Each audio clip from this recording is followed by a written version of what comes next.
রাষ্ট্রের থেকে দুর্নীতি দূর হয়, দুঃশাসন দূর হয়, সুদ ঘুষ দূর হয়, তাহলে কিন্তু আমরা রাষ্ট্রীয়ভাবে ভালো থাকতে পারবো।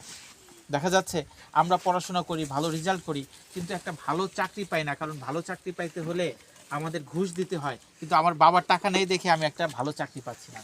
কিন্তু এই ঘুষ প্রথা যদি আমরা বন্ধ করতে পারি, তাহলে আমরা মেধা অনুযায়ী একটা ভালো চাকরি পেতে পারবো।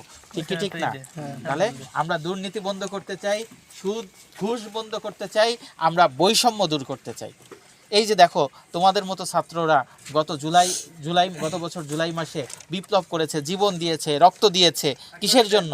বৈষম্য দূর করার জন্য। ঠিক কি ঠিক না?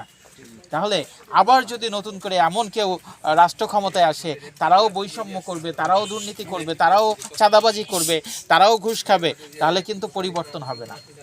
তখন এই তোমার মতো ছাত্রদের যে জীবনগুলো গিয়েছে, রক্ত দিয়েছে, পঙ্গু হয়েছে, এই কুরবানি, এই মেহনত কিন্তু বৃথা হয়ে যাবে।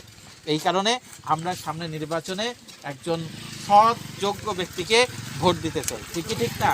এই কারণে তোমরা হয়তো বা অনেকে ভোটার হও নাই, কিন্তু তোমাদের বাড়িতে যারা আছে, হ্যাঁ, তোমাদের বাড়িতে আমার মাসি পিসি দিদি বৌদিরা যারা আছে, তাদেরকে কি করতে হবে?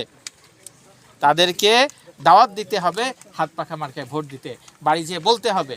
হ্যাঁ, তোমরা তো সবাই সনাতন ধর্মের নাকি?